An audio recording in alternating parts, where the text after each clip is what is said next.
Το παρατσούκλι του Βασίλη Καρά ήταν σκύλος, λέγαμε ο σκύλος. Και σαν σκύλος, ας πούμε, μυρίζει ποιος πελάτης είναι αυτός που θα κάνει κατάσταση. Λύστε τον. Έχεις μπαρκάρει με καράβια ποτέ? Τώρα με πήγες πολύ μακριά και πολύ άλλο. Λοιπόν, είχα βγάλει φυλάδια να φύγω το 70, αν θυμάμαι καλά. Και το Χριστινιό δεν μ' άφησε να φύγω, με κράτησε. Το 1972 η ζωή του Βασίλη αλλάζει απότομα. Σε ηλικία μόλις 19 ετών, καλείται να υπηρετήσει τη θητεία του στο πολεμικό ναυτικό. Παρουσιάζεται στο Σκαραμαγκά και τοποθετείται ως μηχανικός στην Αρκοθέτιδα Άκτιον. Είναι μια σκληρή περίοδος, καθώς ο θάνατος του πατέρα του έχει αφήσει την οικογένεια σε δεινή οικονομική κατάσταση. Μετέπειτα έχασα τον πατέρα μου στα 17 μου χρόνια εκεί. Ο Βασίλης, ως ο νέος στήλος του σπιτιού, Και ξεκίνησε λοιπόν στην πλάτη ένα φορτίο σαν οικογενειάρχης πλέον. δεν μπορεί να μείνει άπραγος. Κάθε Σαββατοκύριακο, η ανάγκη για επιβίωση το σπρώχνει πίσω στη Θεσσαλονίκη, στο μαγαζί κορτσόπων, για να τραγουδήσει και να βγάλει το μεροκάματο της οικογένειας. Μιλάτε πονδιακά? Βεβαίως, κανένα γλώσσα δεν είναι τα πω, είναι πατρική μου.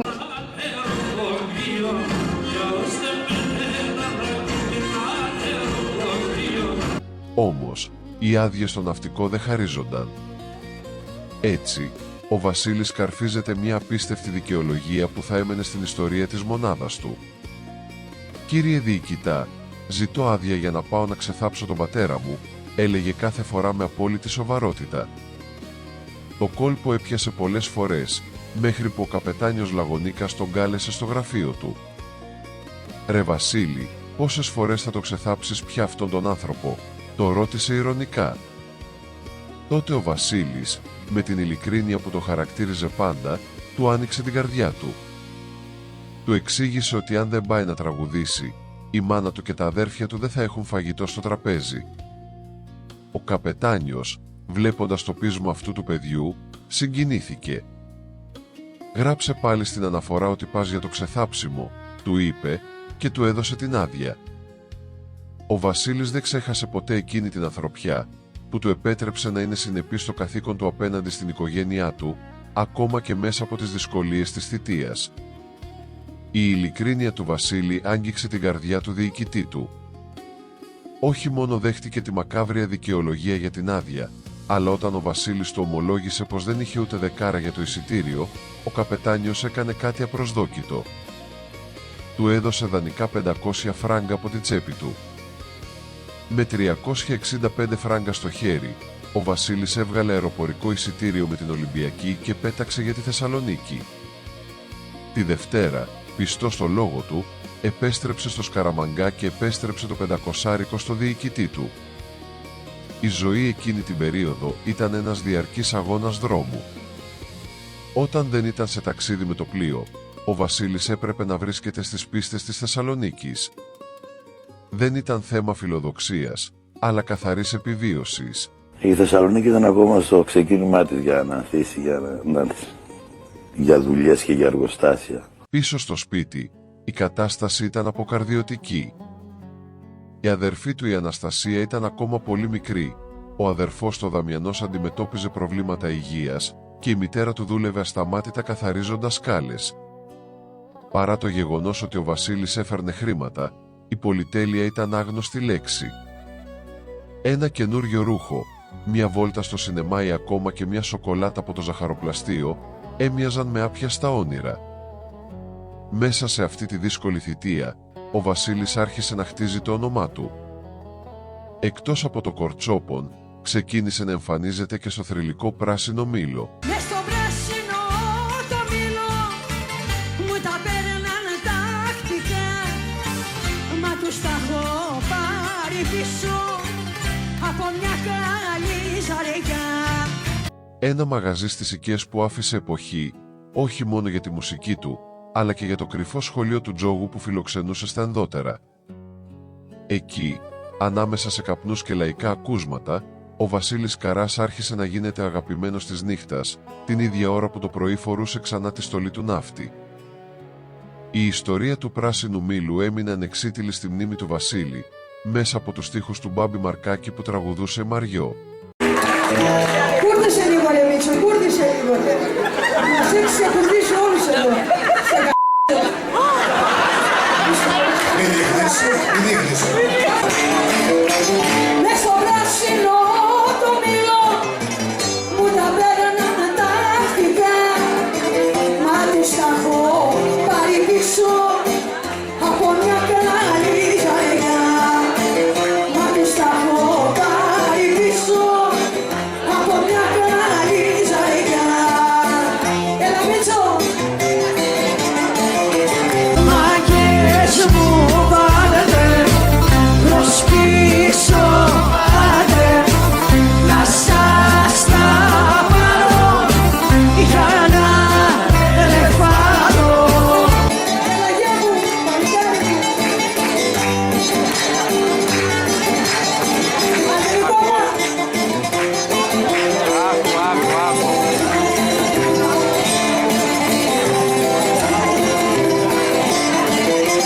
Μου τα πέραναν και γυρνούσα με τα πόδια φυσικές και δεν είχα να κουστάρω στο Δημητράκι δυο παινιές. Ο μάγκας ξεχωρίζει από το πρόσωπο. Ελάτε! Ο μάγκας ξεχωρίζει από το πρόσωπο. Ήταν ένας άνθρωπος που έλεγε την αλήθεια, δεν κρυβόταν. Όταν λοιπόν έγραψα τις 30 πρώτες σελίδες, είχα πάρα πολύ αγωνία. Γιατί ήξερα ότι αν δεν του άρεσε κάτι, θα μου το λέει. Αφού λοιπόν ήρθε στην Αθήνα, το διάβασε τις 30 πρώτες σελίδες, με κοίταξε και μου είπε το περιβόλητο, νουβέλα με έκανες. Ήταν η ιστορία ενός χαρτοπαίκτη που έχανε τα πάντα στον μπαρμπούτι και γυρνούσε με τα πόδια στις οικίες, μη έχοντας δεκάρα για τα μπουζούκια. Δεν τολμά και αναφέρει και πράγματι και δικούς του προσωπικούς δαίμονες. Το πολυαλκοόλ, το τσιγάρο, η εποχή που ήταν με τον τζόγο και τον μπαρμπούτι. Ναι, εκεί λοιπόν κάποια στιγμή Τα ζάρια εννοώ. Ναι, του λέω Βασίλη, μήπως αυτό δεν πρέπει να το βάλουμε. Μου λέει γιατί είσαι καλά. Αυτό πρέπει να βάλουμε πρώτα απ' όλα. Διότι ο κόσμος πρέπει να μάθει τη ζωή μου, να μάθει ότι κι εγώ έχω ελαττώματα. Για μία δεκαετία μόνο στα ζάρια. Έχει παίξει ένα σπίτι στα ζάρια. Τόσο Ναι, το έχει το γράφει. Λοιπόν, διότι ο κόσμος διαβάζοντας την βιογραφία μου και όλες αυτές τις ιστορίες θα καταλάβει ποιο είναι το κακό από το καλό. Είναι κακό να είσαι εθισμένος στον τζόγο. Ήταν αυθεντικός. Ήταν πολύ αυθεντικός. Δηλαδή δεν φίλτραρε τον εαυτό του έτσι ώστε να τον παρουσιάσει. Κατά την άποψή μου, αυτή είναι η προσωπική μου γνώμη, ο Βασίλης ο Χαράς για μένα είναι ο πιο ευαίσθητος άνθρωπος που γνώρισα στη ζωή μου.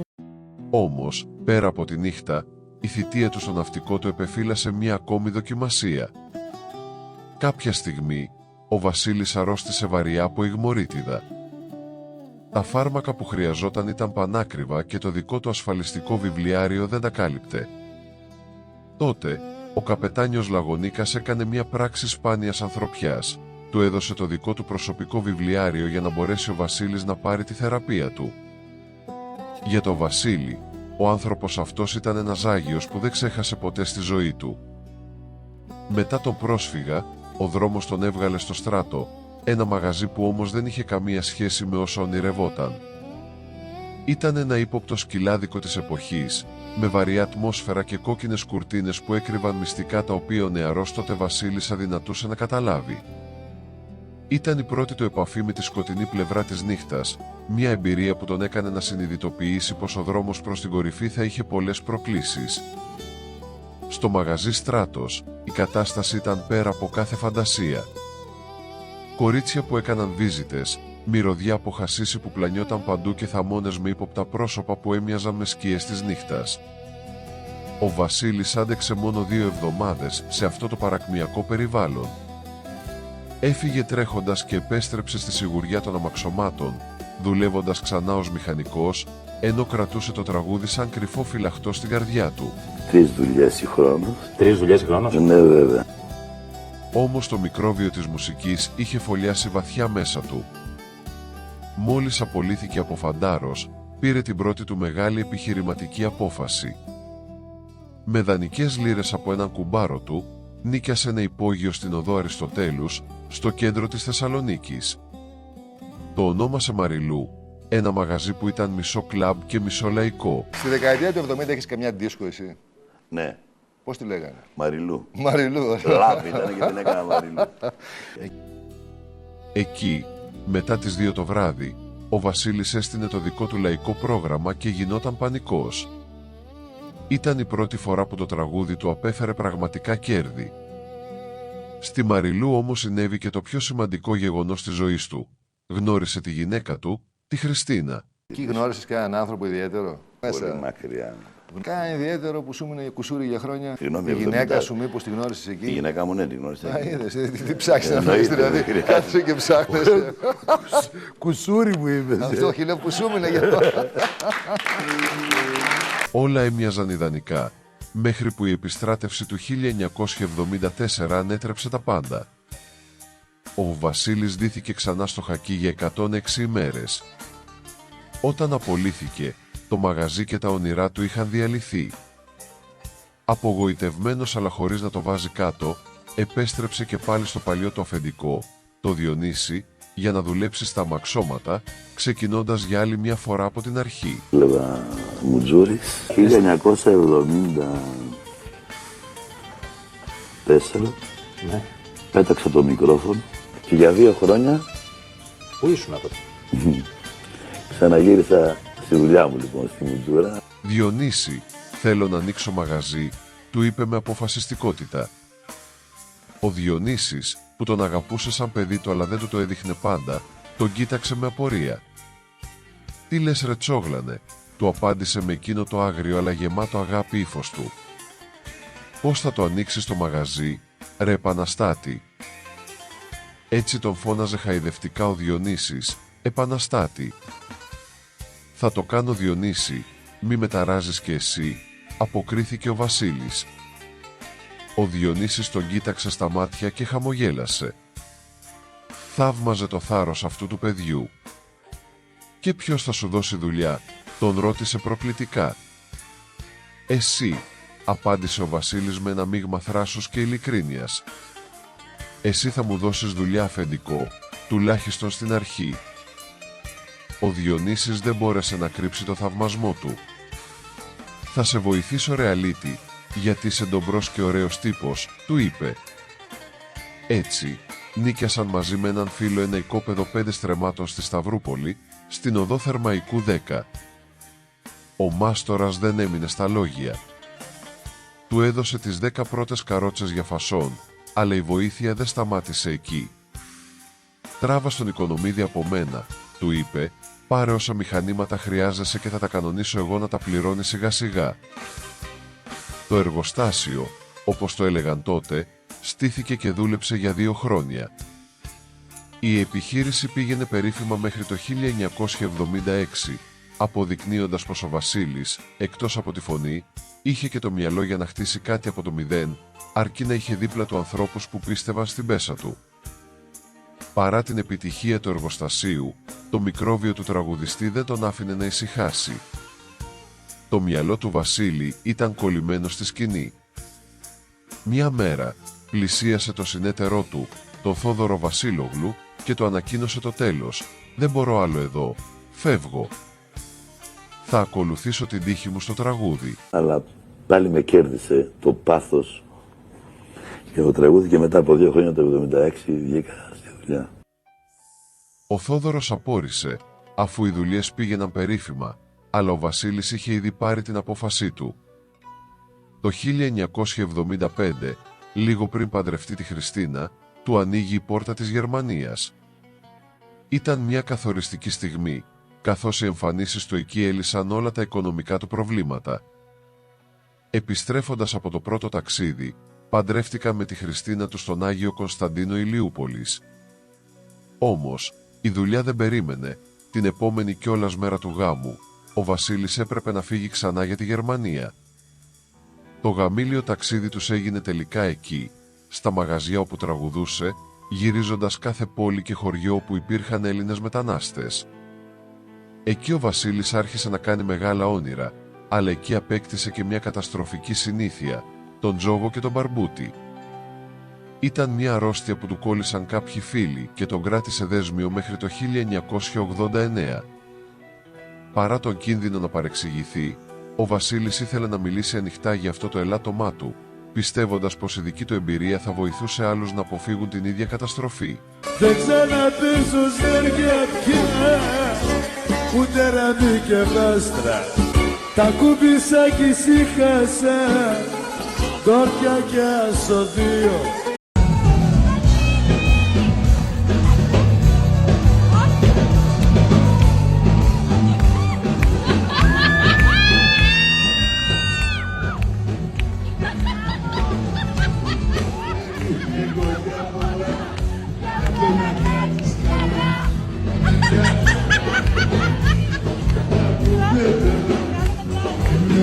Την άλλη κουνά στο κεφάλι και λες πως η τρέλα με δέρνει.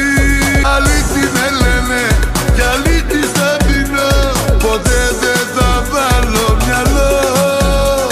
Η Χριστίνα τον πίεζε καιρό να αγοράσουν ένα δικό του σπίτι και έτσι έκλεισαν ένα διαμέρισμα στην Τούμπα. Ο Βασίλης έδωσε μια μεγάλη προκαταβολή και υποσχέθηκε στον εργολάβο, τον Μπαρμπακώστα, πως θα τον εξοφλούσε τον επόμενο μήνα, αμέσως μόλις επέστρεφε από ένα τριήμερο εμφανίσεων στη Στοκχόλμη. Όμως, η μοίρα του έπαιξε άσχημο παιχνίδι. Κάτω από το μαγαζί που τραγουδούσε υπήρχε μια μπαρμπουτιέρα. Εκεί, ο Βασίλης έχασε όχι μόνο τα χρήματα για το σπίτι, αλλά έμεινε κυριολεκτικά άφραγκος, μη έχοντας ούτε τα ναύλα της επιστροφής. Όταν επέστρεψε στη Θεσσαλονίκη, η ντροπή και η απελπισία τον έπνιγαν. Δεν μπορούσε να πει την αλήθεια στη Χριστίνα, η οποία ανυπομονούσε για το νέο τους ξεκίνημα. Τότε πήρε μια μεγάλη απόφαση. Πήγε στο καφενείο, βρήκε τον εργολάβο και του άνοιξε την καρδιά του. «Μπαρμπακώστα, τώρα θα έχεις 3 παιδιά», του είπε, ζητώντας του να γίνει ο δικός του άνθρωπος. Του ομολόγησε όλη την αλήθεια για τα χαμένα χρήματα και του πρότεινε μια συμφωνία τιμής, να παίρνει ο εργολάβος απευθείας το μεροκάματό του από το μαγαζί μέχρι να εξοφληθεί το σπίτι, με τον όρο να μην μάθει ποτέ κανείς το μυστικό τους. Ο Μπαρμπακώστας, βλέποντας την ειλικρίνεια στα μάτια του Βασίλη, δέχτηκε και το σπίτι στην Τούμπα σώθηκε χάρη στην πέσα και τη σκληρή δουλειά του άρχοντα. Η συμφωνία με τον Μπαρμπακώστα έκλεισε με μια κουβέντα αντρική. «Εγώ δεν έχω φράγκο πάνω μου», του είπε ο Βασίλης. «Βάλε και αυτά μέσα στα γραμμάτια». Ο εργολάβος, βλέποντας το αδιέξοδο του νεαρού τραγουδιστή, όχι μόνο δέχτηκε, αλλά τον πήγε ο ίδιος μέχρι το σπίτι γιατί ο Βασίλης δεν είχε λεφτά ούτε για ταξί. Έτσι, παρά την παραλίγο καταστροφή, το σπίτι στην Τούμπα αγοράστηκε και η Χριστίνα δεν έμαθε ποτέ την αλήθεια. Ο Βασίλης παραδέχεται με αφοπλιστική ειλικρίνεια πως ο τζόγος ήταν μια αρρώστια μεγάλη, καταστροφή, ειδικά για όσους δεν έχουν χρήματα. Ο ίδιος στάθηκε τυχερός μέσα στην ατυχία του, γιατί οι μεγάλες του χασούρες καλύπτονταν από τη δουλειά του, η οποία πήγαινε εξαιρετικά. Μάλιστα, διηγείται γελώντας πως κάποτε, επιστρέφοντας από τη Γερμανία, έχασε στον μπαρμπούτι όχι μόνο όλα του τα χρήματα, αλλά και το αυτοκίνητό του. Το επόμενο πρωί, καθόταν στη βεράντα άφραγκος και έπινε φραπέ με τη Χριστίνα. «Μαύρος είσαι», του είπε εκείνη, βλέποντας το σκοτεινιασμένο του πρόσωπο. «Από το κακό μου», της απάντησε εκείνος, χωρίς να της αποκαλύψει ποτέ το βάθος του προβλήματος. Για το Βασίλη, ο τζόγος ήταν μόνο τα ζάρια, ούτε καζίνο, ούτε χαρτιά, και ένιωθε περήφανος που κατάφερε τελικά να τα κόψει όλα μαχαίρι.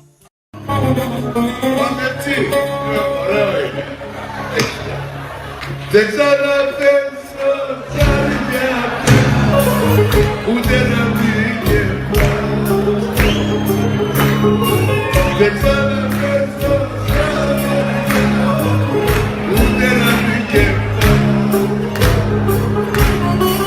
Μακάρι να μου τρέξουνε τον ουρανό. Μακάρι να μου τρέξουνε τον ουρανό.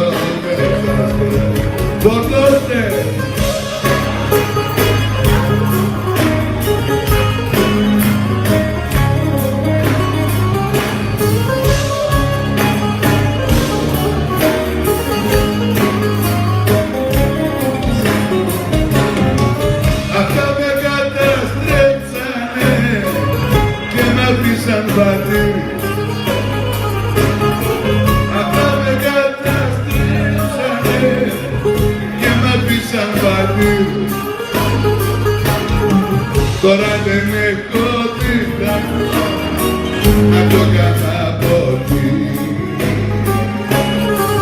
Τώρα δεν έχω τίποτα να το καταποτεί.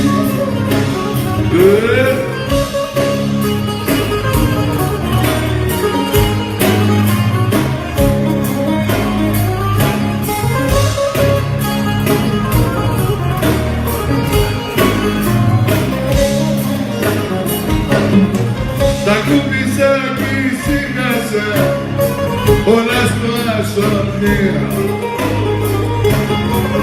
Τα κούπισα κι ησύχασα όλα στο ασονείο. Αν τα κρατούσα μάκες μου θα είχα και τα παιδί. Αν τα κρατούσα μάκες μου θα είχα και ένα δύο.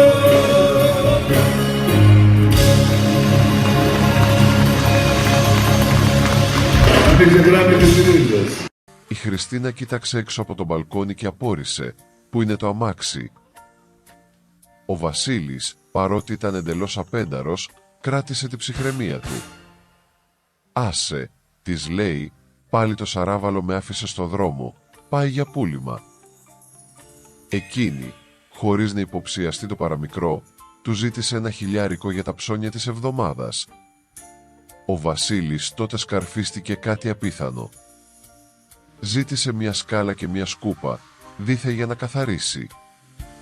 Ανέβηκε πάνω στην ντουλάπα της κρεβατοκάμαρας, θυμόμενος πως εκεί πετούσε πάντα τα ψηλά που του περίσσευαν από τα ταξίδια στο εξωτερικό, δινάρια, δολάρια, λίρες και κορώνες. Τα μάζεψε όλα, τα αντάλλαξε κρυφά σε μια λέσχη και έδωσε στη Χριστίνα το χιλιάρικο που ήθελε. Όμως το πρόβλημα του αυτοκινήτου παρέμενε.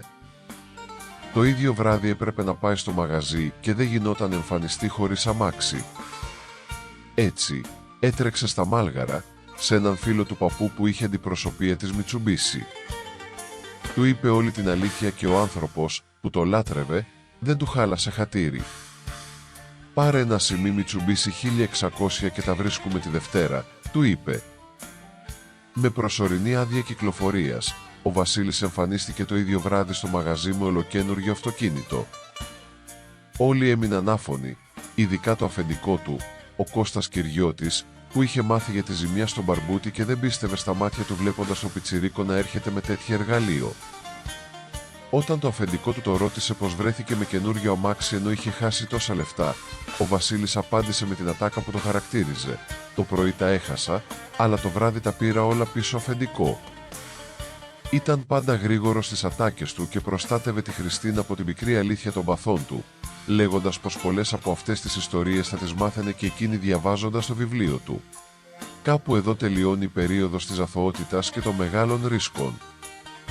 Στο επόμενο επεισόδιο θα δούμε πως ο Βασίλης και η Χριστίνα, με μια βαλίτσα στο χέρι, πήραν τους δρόμους της Βόρειας Ελλάδας, χτίζοντας λιθαράκι-λιθαράκι το μύθο του Άρχοντα της Νύχτας.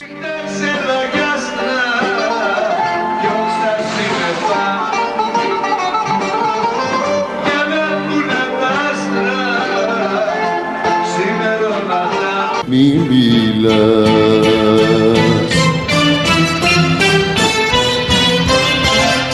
μη χαθείς, μη χαθείς, μη ζητάς να χωρίσουμε τώρα. Δεν μπορείς να σκεφτείς, τα δυο μάτια σου κλαις ένα ακόμα. Μείνετε συντονισμένοι.